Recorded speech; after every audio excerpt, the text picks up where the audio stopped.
Welcome back to Wicked Problems. I'm Richard Delevan. If the tech is viable, we need to know because somebody else in the industry can pick it up and run with it.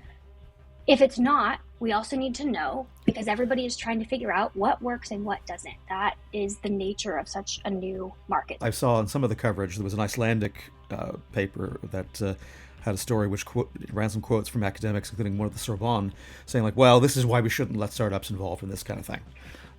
Because they're not like adult supervision. We can't really have people doing this sort of thing. It's a funny thing about stories. The better they are, the more you really want to find out what happens next. And this episode is actually in a couple of parts. London Climate Action Week isn't that old, but if it's got OGs, Duncan Reid is one of them. Starting out as a bit of a webinar when we're back on COVID lockdown in 2021, Duncan has taken Reset Connect to being the flagship climate event of London Climate Week, which went from a few dozen people on laptops to an event that last year attracted more than 4,000 visitors. And on the 25th and 26th of June at London's Excel, expects to grow even bigger this year. And there's still time to get VIP or free tickets, but they will go. So stop dawdling and get yours. But we also bring you a two-part conversation about the carbon dioxide removals market that turned into chasing a breaking story across 8 time zones. Intrepid reporter Maeve Allsup of Latitude Media first talked to us to give us background about the U.S. Department of Energy's plan to select CDR companies to make purchases to help accelerate that market. And we were going to pair that with an interview with Vaulted Deep, one of the finalists, and we hope to bring you that interview in the future. But in the meantime, another company entirely, the ocean-based CDR company Running Tide out of Portland, Maine and Iceland, announced last Friday it would cease operations. The company had raised $54 million from VCs, at one point had 100 employees, and had said it had sequestered 21,000 tons of CO2 in the waters off of Iceland in Q1. But something went wrong. So at 5 a.m. my time here in the UK and 9 p.m. for Maeve in San Francisco, we spoke again. And we catch up on what we're learning about what happened at Running Tide. And if you're like us, you're going to want to understand what that might mean for the carbon removals market more broadly. So it's kind of 3 episodes in one, dear listeners. We're out here working hard to bring you right inside these stories as they develop. So to keep us in caffeine, why not drop a quarter in the tip jar at wickedproblems.earth and leave us a rating and review on Apple Podcasts and Spotify. As always, thanks to Sun Sharmer for providing our theme music, and thanks to my guests for spending time with us. So first, here's my 2-part conversation with Maeve Allsup, the first part of which I recorded in a car on the way to an undisclosed location in Norfolk to meet up with Stephen Markley, the author of The Deluge, who we hope to have on the show next month. Enjoy. I'm Richard Delevan. I am sitting in a car park somewhere in Norfolk outside of a travel lodge, trying to do some reporting, trying to do so many things at once. And here I am with a wonderful guest, Maeve Allsup from Latitude Media. Maeve, thank you for joining us. Thanks so much for having me. I'm excited to be here. Well, I'm sorry for the random... This isn't our normal studio location. It's not like, comedians in cars type vibe, but I appreciate you rolling with it. So, but look, we asked you to come on because this week we're doing a lot of stuff on carbon removals, which is kind of your specialist subject. So I wonder if you could tell us a little bit about the story that you wrote a couple of weeks ago about what the Department of Energy in the U.S. is doing to really kind of help shape and accelerate the development of a carbon removals market in the U.S.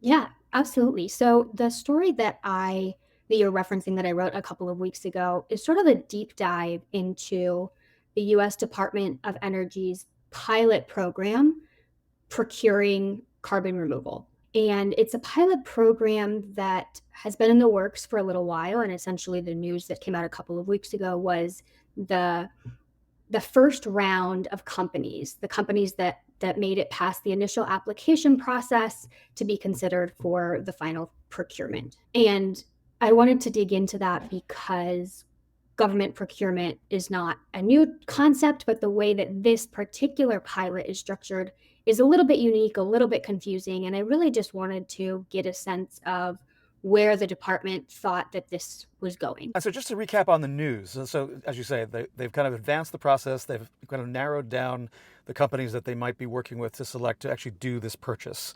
So we're going to be speaking, I think, after this with Julia from Vaulted Deep, the founder and CEO, Julia Reichenstein. I'm going to go back and re-edit that because I've mangled her last name.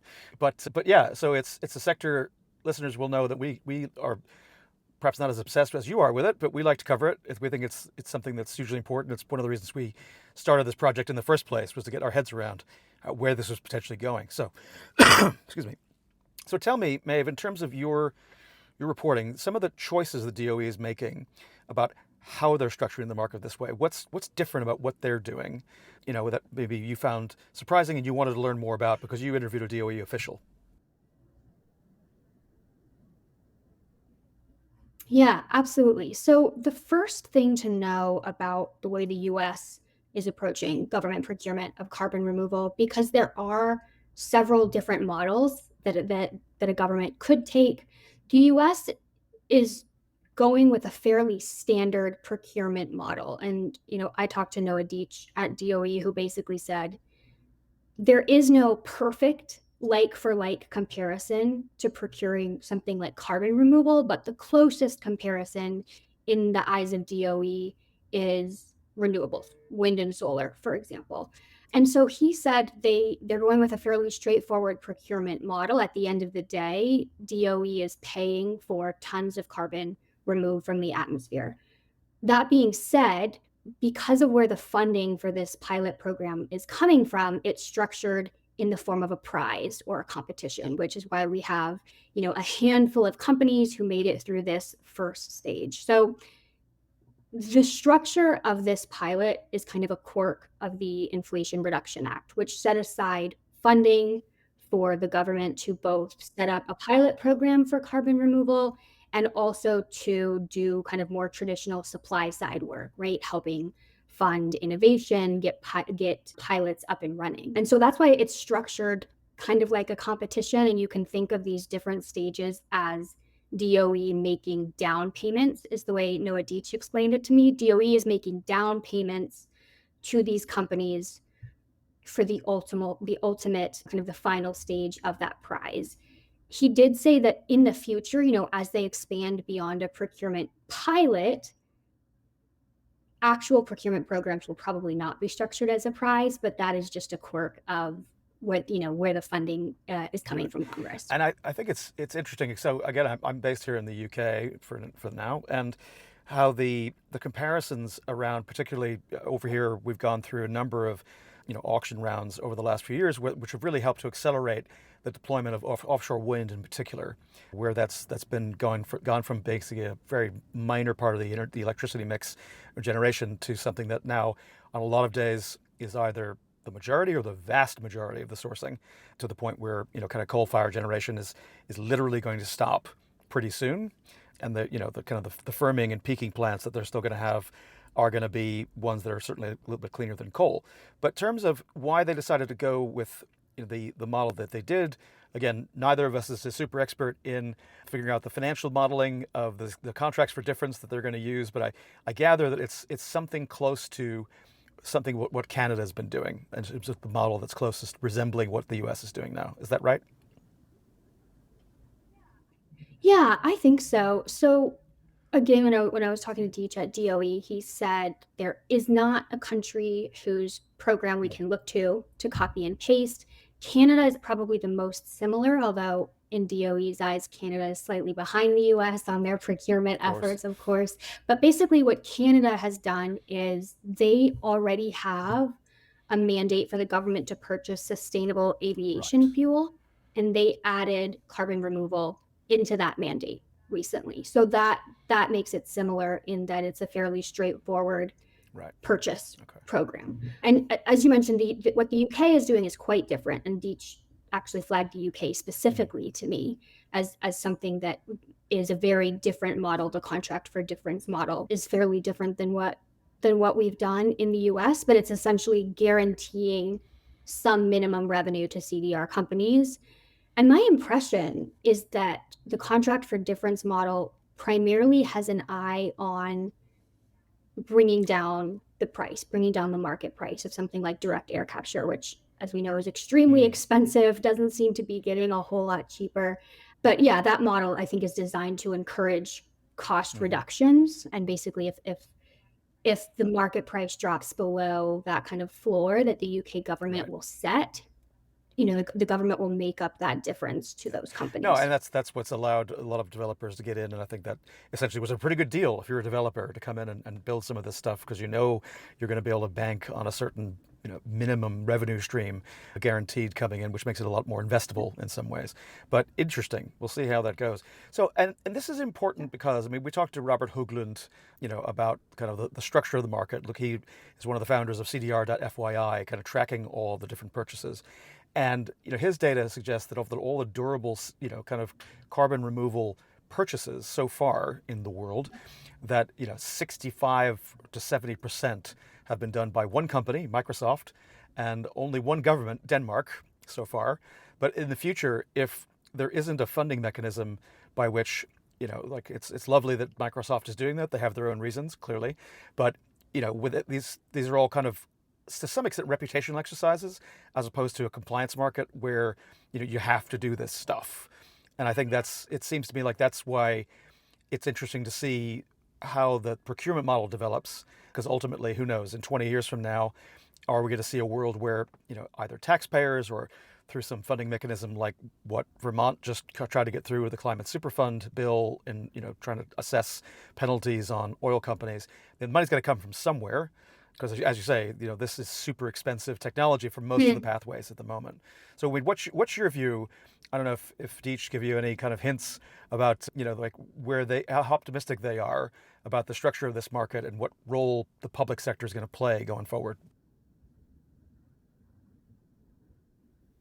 Yeah, it's a good question, and I think it's an interesting one because the view of somebody like Deech at DOE compared to, folks I've talked to at carbon removal industry groups, and then also policy folks I'm talking to at specific companies, they all have slightly different takes.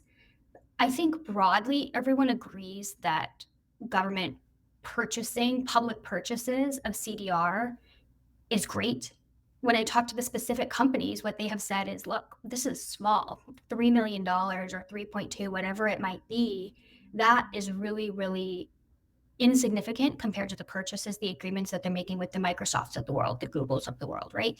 But what these companies are saying is the federal investment is a big benefit when they turn around and try to get private investment, whether that is from venture capital, whether that is debt financing.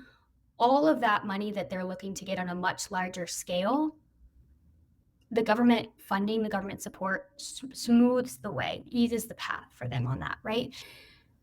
Deech at DOE specifically told me we need way more money than DOE has to really build up a carbon removal industry. So in his view, the role of a pilot program and an eventual program is to kind of crowd in private investment, right? Encourage other private investors, maybe smaller than Microsoft, maybe outside of tech, but to encourage private investment and to also set up best practices and kind of guardrails for this voluntary market. So it's a slightly different take than some of the industry representatives who I've talked to who have said, gosh, won't it be great when the government is one of the major purchasers of carbon removal?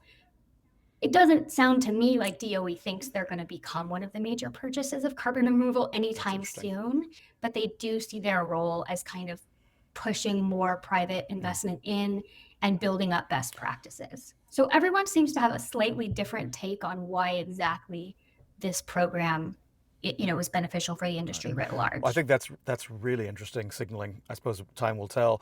I guess last question on this, because I know that we wanted to kind of let you get on with your day there in San Francisco, but also I suppose it's a question that I've been noodling with, and I actually didn't prepare for this, so if you tell me to get lost if you don't want to answer it. But obviously the election's coming up in November. It's one of the things that, as an industry, as a subsector, this nascent kind of technology, it does feel like, of all the things that might, you saw one of the candidates, let's just say, getting up on the podium and saying, my first day, my executive order is going to kill offshore wind. No more offshore wind.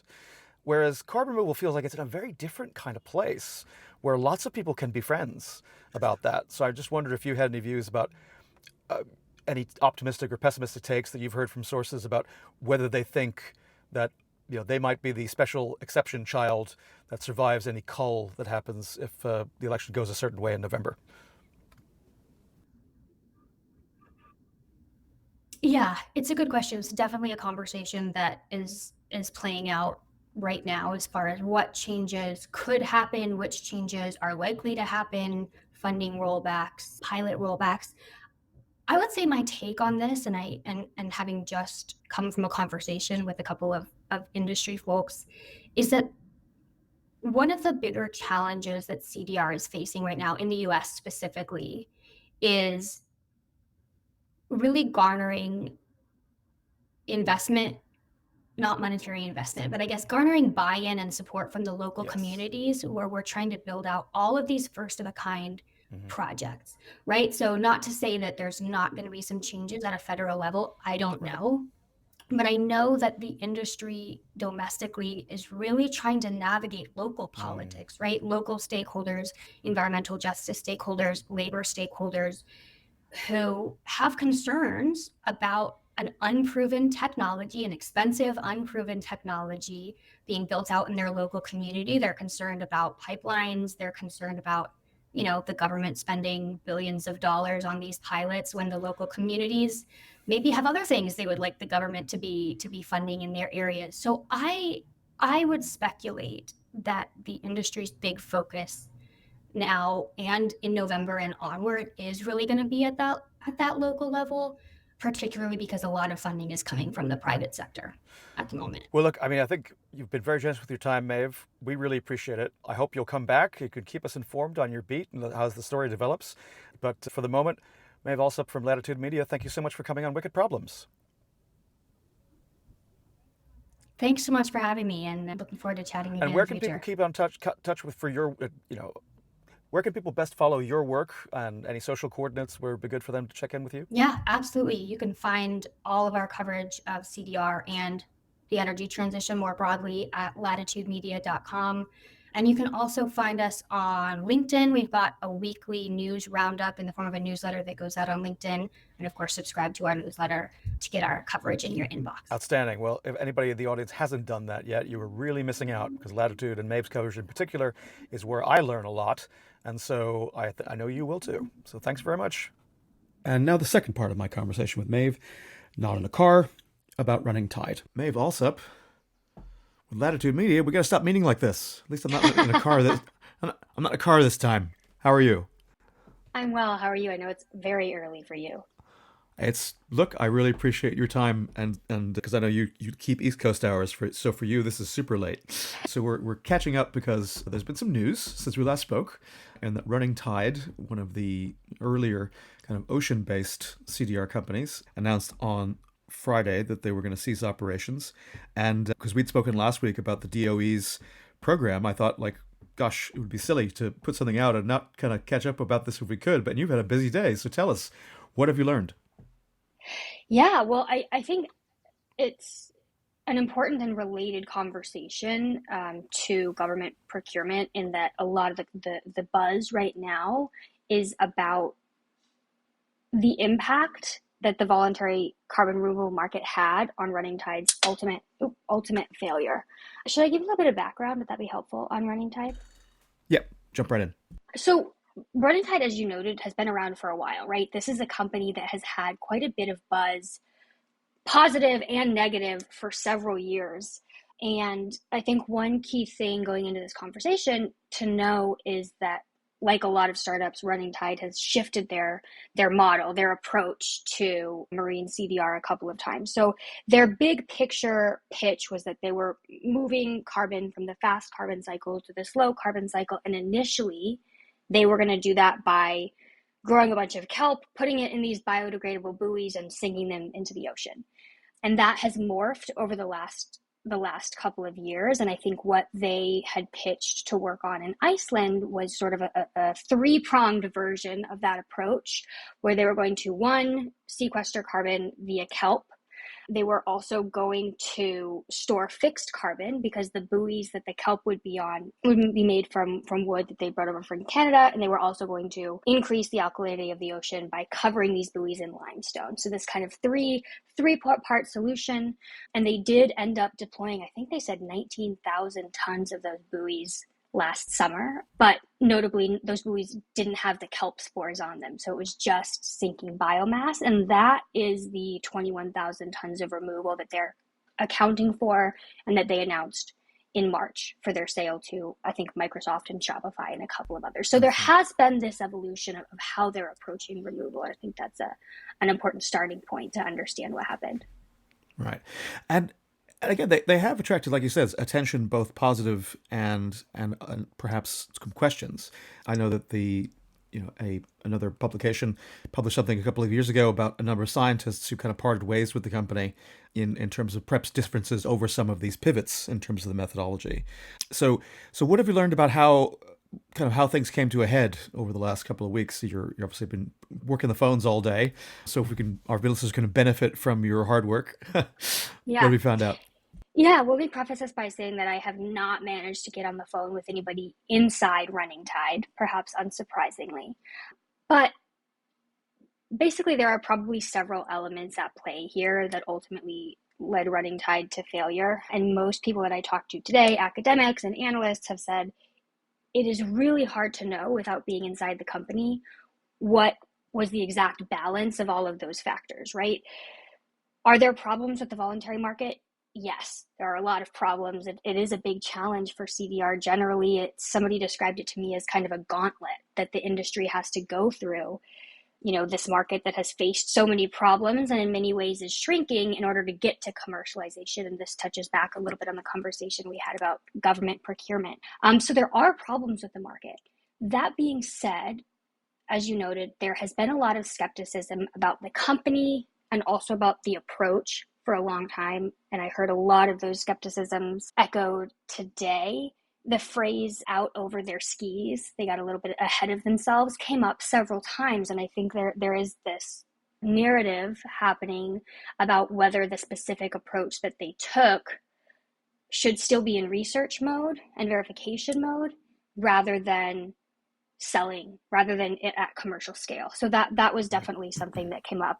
We also, most of these offtake agreements that are happening in the voluntary market with Microsoft, with others, whether that's DAC or Marine CDR or anything else, they do tend to be private, right? Like we don't know the exact ins and outs of what criteria Running Tide might have had to meet, what milestones or timelines. So we don't know whether it maybe just wasn't able to meet those or if it wasn't able to sell new credits. At this point, we really just don't know. Right. And I think it's, again, I suppose a lot of people, because the industry or the sector, I suppose it's not quite an industry just yet, has attracted so much attention is because obviously the hopes are very high, which sometimes does lead people to want to conclude things that maybe are not yet in evidence when it comes to, kind of proving things out. I'm not suggesting that that's the case in this case, but obviously in the history of startups, that is not the first time we would have ever heard of that, right? So I suppose that's the question is whether or not I guess, are you getting from other people watching the market a lot of anxiety about, what this might mean for confidence in the overall sector? Yeah, it's a good question. And I would say what I'm hearing is two sides to this, right? As you noted, in every sector, as it matures, most startups fail. Like that just is the reality. And most most venture capitalists, they know this, right? They expect this. They back companies with that expectation that most of them won't fail. And when you talk to people out in the industry, they say that, right? They say carbon removal, yes, we're moving quickly. There's a lot going on, but it is still too early to know what is going to filter up to the top? What are going to be the best pathways, the best companies, the best models for purchasing? So that's kind of a common trend. And I think that maybe this is indicative of movement in the market, right? It's not necessarily panic mode. And I did hear that expressed, right? Like we should actually expect more of this, more bankruptcies, though Running Tide explicitly said they didn't go bankrupt, but more bankruptcies, more failures. As the market matures, we should expect to see more of that.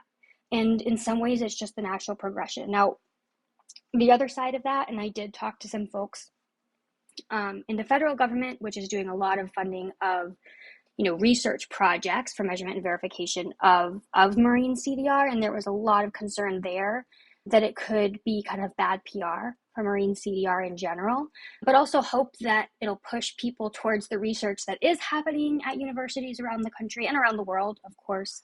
But yeah, I think there are two sides as to whether this is a good sign or whether this could pose some challenges. Not a good sign, but as to what this indicates for the industry. But I think overall, was there any surprise that this happened? No. Right. I guess that, for me, I suppose the first thing I thought was seeing the news that, oh gosh, that maybe, because there were so many people I saw in some of the coverage. There was an Icelandic paper that had a story which ran some quotes from academics, including one at the Sorbonne, saying like, well, this is why we shouldn't let startups involved in this kind of thing. Because they're not like adult supervision. We can't really have people doing this sort of thing, and that struck me as like, whoa, okay, that kind of sentiment is the kind of thing that I can imagine being people picking up and running with it, and that being the PR problem that your source in the federal government was talking about, where that kind of spreads. So I suppose I guess we're also hoping to speak to someone within the Running Tide management team. I guess for me, I mean, my view, I don't know if you agree or disagree, is that, I mean, the more transparency that can be shed on this as soon as possible, that the less of an issue this is going to be for the overall sector. I know that a lot of observers like Robert Hoglund, who's been on the show, called for them in a very nice way to say, like, the more data they can share sooner, the better this is going to be for everybody in terms of, trying to unveil their results so that they can be shared. And I suppose for me, this is going to be an interesting test to see whether or not, can you even do that if you're, contractually obliged to not do that? Right. Are there constraints about what you can do? What's your view? What do you expect to see? Yeah, I also chatted with Robert, and I think the point he raises is a good one, right? If the tech is viable, we need to know because somebody else in the industry can pick it up and run with it. Mm. If it's not, we also need to know because everybody is trying to figure out what works and what doesn't. That is the nature of such a new market. So either way, I agree. It would be really good to get more details. I would personally be surprised if we get a lot more details. I think I would guess that Running Tide's financial backers have a big say in how all of this is playing out. The market answer to me seems like the most straightforward answer, and I'm sure that it really is a key element. Is it the only element? Based on who I've talked to, maybe not, but it is the less complicated of those two kind of PR paths for explaining what happened to the company. Right. Well, Maeve Allsup, we will definitely be looking for your coverage to help us follow the story, and we really appreciate you staying up late to talk to us. Anything else that we should be keeping an eye on with this? Again, obviously we'll be looking for your byline, but anything that you're looking for how this story might develop over the next couple of weeks? Well, I'll definitely be keeping an eye on the Icelandic media. You noted the investigative piece from the Icelandic newspaper. That is a really, really good one. I think they have a super detailed timeline, and they really dig into, the proposals that the company was filing with the Icelandic government, where and when things were happening, the oversight, like how all of this played out. It's a really nuts and bolts look at what happened last summer. So I definitely recommend that, and I'll be keeping an eye on that as well. And yeah, I mean, I would love to talk to somebody who's worked at Running Tide, whether they worked there right up until last week, or earlier. And I think I would also be really curious to see what Shopify and Microsoft and the purchasers have to say about this, the financial backers. Is there any worry that this is going to in any way set back the DOE program that we spoke about, which we'll play that portion of our conversation from my car after this? But I suppose that for me, that was something else that came up, is that, well, is someone on the Hill going to raise this and say, why is DOE throwing money at something that here's a story that says why we shouldn't do that? It's a good question. I suppose there's always the risk that a company could become sort of a political football, especially this year, as I think we touched on in our other conversations. As far as the prize, in part because of the way it's structured and the way that they're kind of winnowing down from these initial 10 companies down to just, I think, 2 or 3, I expect that DOE would say it's not going to have an impact on that funding. Will it come up on the Hill? I don't know. I wouldn't be shocked if it does. Yeah, yeah. Okay, well, we're going to keep an eye on that, and obviously we'll make sure we put some contact coordinates for you in the show notes so that anybody out there who is listening, and again, I suppose it's always something I think is important to note is that obviously there are a lot of humans who, put a lot of time, put a lot of heart, put a lot of effort into this company. I know there were up to 100 employees at one point between Portland and Iceland in Maine. And I suppose our heart does go out to everybody who, might not be looking at a future and wondering about their security. So, I guess it's important as we are enthusiastically chasing the story that, people also recognize that you and I both are, kind of conscious of that fact and Yeah. our sympathies do go to those people. And it's worth noting, I mean, this is a company, we've talked a lot about the criticisms, but this is a company that has had a lot of support. I encourage listeners to take a look at what Shopify has said about it and others. This is a company that has had a lot of support, a lot of interest. And this is not to suggest that biomass sinking or seaweed sinking are not viable pathways. There's a lot of interest and a lot of research on both of those. And that's why it's so hard to say what elements combined might have, could have, as somebody put it to me, it could have just been like bad timing, bad finances, this convergence of bad luck. And that happens to a lot of startups. Unfortunately, it's not a unique story. And as I noted, it could be a signifier of the market evolving more quickly than people expected. Maeve Allsup, thank you for joining us. Thanks so much. Hello, Richard. How are you? Great to be here today. I'm absolutely great. Thank you so much for joining us on Wicked Problems, ClimateTech Conversations. So, Duncan, this is your fourth year running Reset Connect as the flagship event for London Climate Action Week. What's that been like? So, Ben maybe started London Climate Action Week back at E3G back in 2019, I want to say. Is that right? That's right. Yeah, that's right. Yeah. So it's kind of grown from there, and you guys have become a really central fixture for that. So help set the scene for people who, for people about half of whom won't be in the UK, therefore won't be familiar with the story. But give us a bit of backstory for that. Yeah, I think New York Climate Week's actually, or Climate Week New York's actually been running a little bit longer. I think that's got a few more editions than London Climate Action Week, and they serve kind of very similar purposes. I think originally it was probably, it was a kind of central point. This is the London one, a central point between the two COPs. And it was an opportunity for, government and policymakers to come together and keep that kind of momentum and drumbeat going in between the COPs. But I think it's changed quite a lot. I mean, even in the sort of 4 years that we've kind of been in this space, it's changed dramatically. The first time we got involved was actually coming out of the pandemic. And I think we started in about the April or the May, and the first London Climate Action Week that we got involved with was the 2021 edition, and we just actually ran a number of webinars. I think we were, any kind of climate tech guys will know that you do your proof of concepts and your MVPs and things like that, and we could see that, my background is sort of running big trade shows, and I've been running big trade shows at a company called Clarion, who are owned by a company called Blackstone. And I think when they were originally, thinking about setting up London Climate Action Week, London and Partners, who are sort of part of the Mayor's office, I believe, came to Clarion and said, look, you're interested in running a big flagship, a big trade show? And at the time they didn't, Clarion weren't really interested in it, but the pandemic came and I kind of saw an opportunity. I knew, you could have a big event in this space. And actually, having worked in trade shows for 20 odd years, I think if you are looking to, bring an industry together and have the most amount of conversations, make the most amount of change, then trade shows are really good for that. And that's really what we set about doing. It was, how do we create like a big trade show that, is a really good meeting point between the two COPs. And, London's got some great events that take place as part of London Climate Action Week. And we just felt there was definitely a gap for like an event that targeted, the business, investor and sort of audiences. And that's really what our aim is. Right. And so in 2021, I mean, for my sins, I was doing some event type stuff as part of some of the thing, but another part of the world. And of course, the debate always was, do you do something live, do something hybrid, or do something completely online? So just take us back to that. Like, that must have been quite a dilemma of like, here you are, the run up to Glasgow, the COP26, right? So there's a lot of local interest. coming into that climate week in June of that year. And so what were the dilemmas? Like, how did you decide like whether to pull the trigger or not? Or did you always know it's just going to be online? For those webinars, we always knew they were going to be online only. I mean, Right. we were literally coming out of COVID. Trying to get attendance at a venue was almost impossible.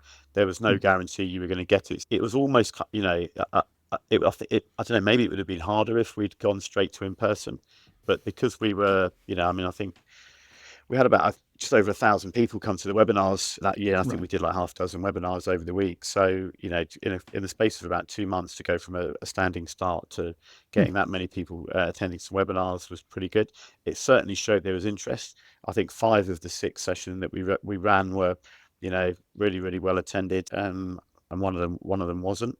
I can't remember which one it was now. And then we just sort of, we knew for the following year they were the kind of the sort of the cornerstones or pillars of the event. And, and that's really what we sort of built ever since. And we look to, Right. get 50 to 100% growth on the show. I mean, we aim to double it every year. And I think, the event's looking really good this year. And our plan for 2025 is to do the same. I mean, some of the speakers we've got this year versus, those first webinars when we were having to sort of, beg people like some of the climate tech companies, getting your first couple of clients is always very difficult. So Right. yeah, we were definitely putting in all the favors on that first one. But yeah, it's growing exponentially, and I think that's probably, a fair reflection on the sector. Really, I think the sector has, will continue to grow. And Hmm. my thought always was when we set this up that it was probably, maybe how fintech was 10 or 15 years ago.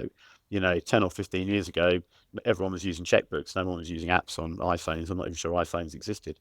You could just see you know, you, how we're going to kind of measure and report all of our carbon emissions, and Hmm. how we stay on top of all the regulations, and how we ensure that we've got good D&I policies across all our businesses.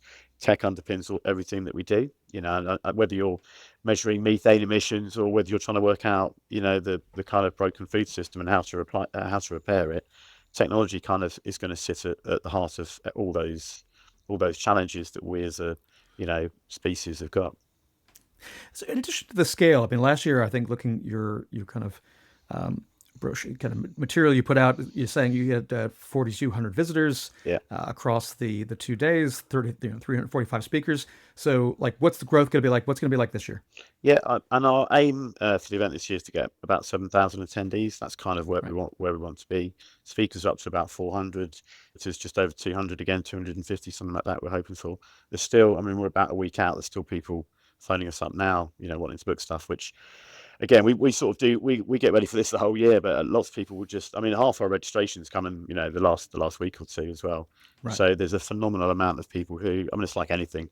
It's like it's only those, it's only Glastonbury that gets people booking, a long time in advance. Every other event organizer has to sort of, bite their nails for the last couple of weeks, hoping that the people will register. Well, I'm sure the folks at Worthy Farm will be interested in having it, hosted out there next year. So, Yeah. I'm sure we could hook you up with them. Anyway, but look, so I mean, this year, in addition to the scale, I mean, how else has it changed, right? I mean, when you first started, this was, I mean, I want to say, again, I wasn't here in London at the time, but it feels like it was unique on the scene. Yes, New York had already been happening, right, as far as, Climate Week, but in terms of actually having an event like this.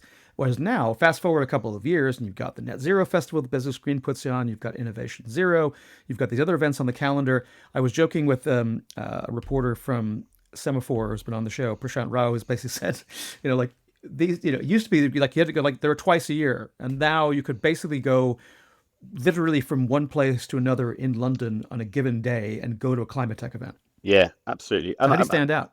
yeah, and I think that's good for the sector. If you look at any other, if you look at food, for example, there are every single week at Excel or Olympia there, or the NEC, there's an event about food. And I think that you start to get the measure of a sector when when there are a huge amount of plethora of events kind of happening all concurrent and all on different weeks.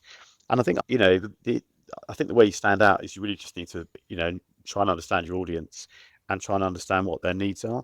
And for us, there are kind of four main audience types or personas that we basically look to try and serve. And one of them are sort of government and policymakers. Part of that is like a international level between the COPs, but a lot of it is sort of local authority, London boroughs, UK councils, and municipalities across Europe and stuff like that. So that's definitely a core audience. Those they're either looking to kind of share initiatives that they're already doing, or or they're trying to take the businesses in their area with them.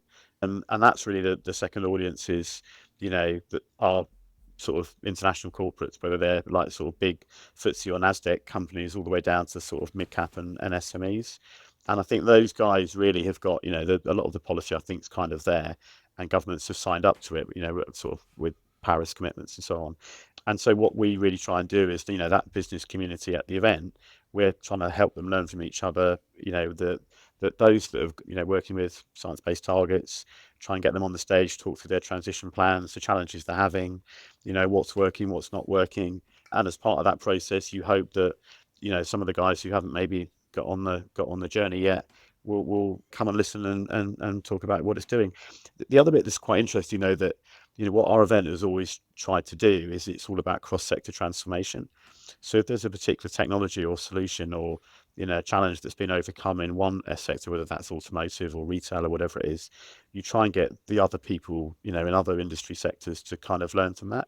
Because apart from things like the hard to abate stuff like cement, actually most businesses are grappling with kind of similar challenges, whether that's dealing with regulation, business transformation, workplace culture, or whatever it might be. And those challenges are kind of fairly universal, I think. The third audience group we focus on then is the kind of the investor community. And those, that's a kind of key part of what our event's about, everyone. And we get everyone across the full spectrum of capital, from sort of VC, impact angel investors on some of the smaller investments, all the way up to the big institutional investors. And because the challenges of those first two groups, whether you're government or whether you're business, often the challenges come down to where you get capital and, how you deploy it and so on. And a lot of these kind of challenges that we're having to face, once in a generation type things. And then the fourth group we go after, that we target quite a lot, is the startup and scale up community.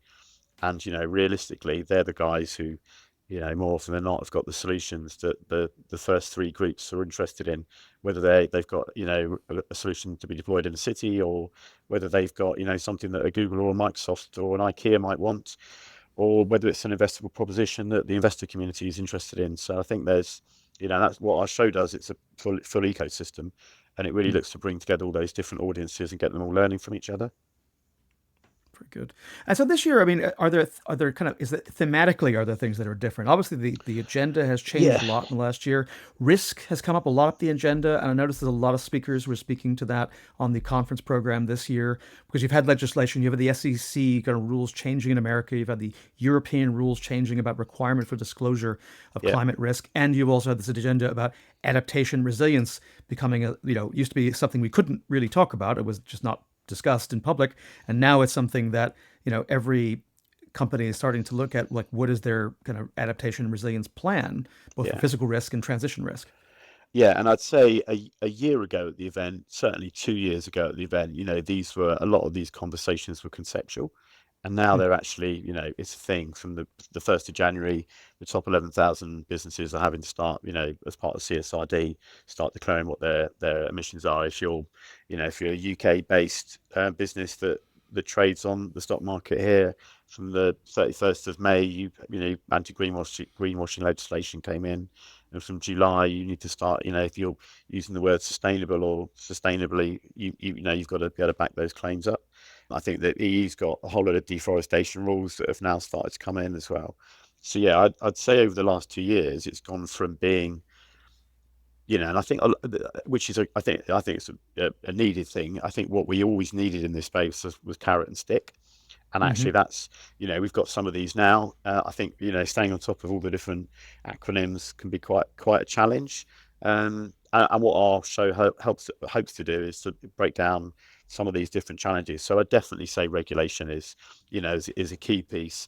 And a lot of the exhibitors actually at the show, if you're trading across multiple territories, actually staying on top of all the different bits of regulation across all the different territories is hard. And we've got companies like Sapien and other guys at the show that help all these sort of large multinationals stay on top of this. So I'd say that's definitely a theme.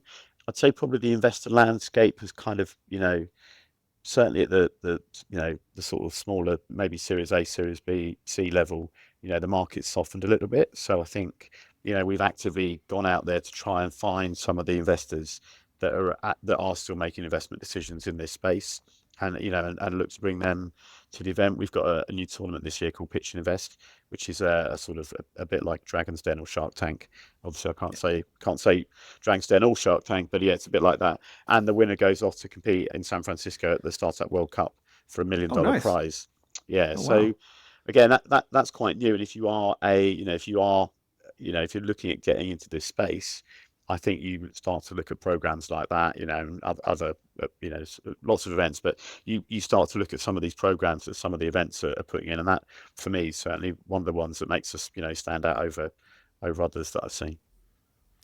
That's great. I mean, I suppose it's. Do you worry that, I suppose, that when, as climate kind of follows the curve of digital, right? So 20 years ago, when you or I were younger men, digital was like the new thing, and everyone had to get their heads around, like, to understand what it was going to mean for transformation within organizations, et cetera. But then it kind of became kind of just de rigueur. We just got bedded in. We still talk about it, obviously, and consultants get paid a lot of money to be able to help organizations make the transition. But it's not as exotic a black box as it was 20 years ago. Would it be a mark of success that a conference like Reset Connect, winds up actually not becoming as sexy, as important? Would that be success in your mind?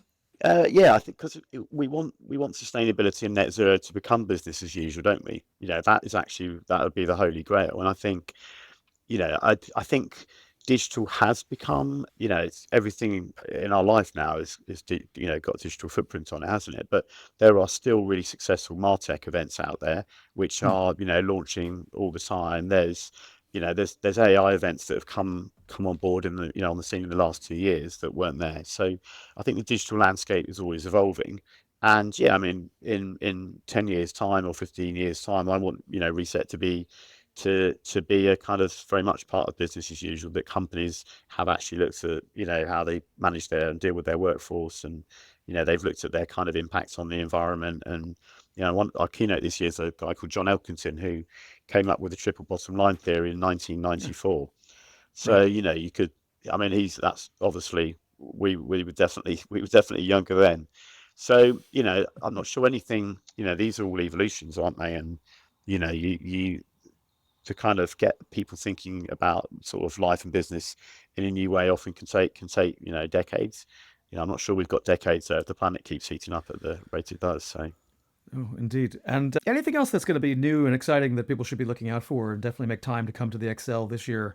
It's 25th and 26th, if I'm not mistaken. So that's it's right. Yeah, the 25th and Tuesday and 26th. Wednesday. I mean, I think we generally start our days, when I mentioned about John Elkington, we generally start our days with a sort of, hour and a half of live back-to-back keynotes. Mm. We've got quite a big nature-based theme that runs throughout the whole event this year. I think a lot of fund managers and investors are kind of thinking about sort of business through that nature lens now. All the corporates are, some of the really big multinational corporates are starting to actually create nature-based funds as part of their sort of corporate venture arms. And there's lots of projects. I mean, we've got some fantastic actual projects at the event where people have, whether it's in Brazil or in the UK or wherever it might be, are actually looking at kind of sort of turning around deforestation and kind of rewilding some of the UK. So yeah, lots of really, and that's a good thing about the event is that because it's a full ecosystem, you can come in and listen to the investor angle or listen to some of the exhibitors there. I mean, and again, back to the cross-sector transformation piece, I think, there's every year we get a couple of really great exhibitors who've, taken something out of one industry and put it into another to, make big transformational change. So yeah, I think I'd say lots of great exhibitors. We've got some amazing keynotes. We have 3 big stages, one for the business community, one for the kind of cities mayors, and one also for the investors. So I think lots going on each of those stages each day. There's an England game on the Tuesday, the 25th. So it's the last group game. Fingers crossed we'll be through by then, but who knows? So. Okay. Well, I mean, I suppose there might be potentially a adult beverage area where there might be a screen that people might be drawn to temporarily. Yeah, there certainly will. Yeah, that's something that every event I've ever done, we've always made sure that there's definitely a few drinks, because I think that kind of, bringing people together and doing the networking piece is kind of a key part of, what makes events great, and why people come to them as a, I mean, Zoom's great, but, people love going to events because you get out and meet people, and, that's part of what we as humans really love. Well, Duncan Reid, I think any final closing thoughts? Otherwise, I know you've got super busy. You're a week out, so I'm not going to keep you longer. You've been very generous. No, I'd say if any of your visitors or listeners want to come to the show, registration is free. Just head to Reset Connect. There's some VIP and startup packages, but yeah, we try and make the event free for all because we want to get as many people coming and spread the word. So that's a key part of what we're doing. Well, we'll definitely make sure that those links are in the show notes. And Duncan Reid, we wish you the best for next week and hope it goes super well. Yeah, I'll see you there. All right. Thanks for listening to Wicked Problems, made possible through the generosity of people like you. If you liked this conversation, please share it and leave us a rating and review on Apple Podcasts or Spotify. It really helps people find the show. If you'd like an ad-free version of this podcast, consider becoming a paid subscriber at wickedproblems.earth.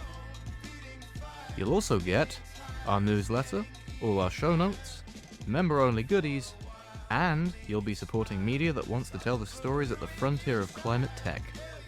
The place where people and politics, technology and capital meet and shape the future.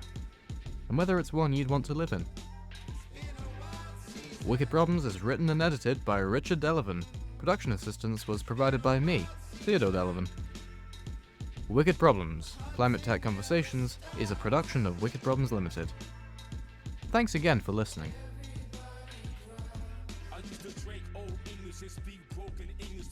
This Venus had genius in love with my penis. Every evening she was living and seething until I seen her. Yeah, men are from Mars, and girls are from Venus. Life's no game.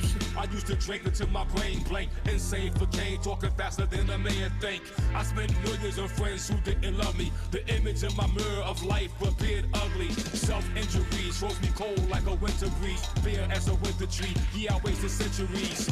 Running wild, then the birth of my child struck me. Realization, I learned how to smile. Wow. What I know now, I wish I knew then. I may have had a clue on what to do then. I may have gotten out of these bad situations, running around town with no destination. I stay alone, skip the stone, from the known to the unknown. Feeding fire, spinning tires, getting even. And for a while, I made you smile. Saw the voodoo in you, child. Girl, you know you are the reason. It's been a wild season. Since I made it this far. It's been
machine.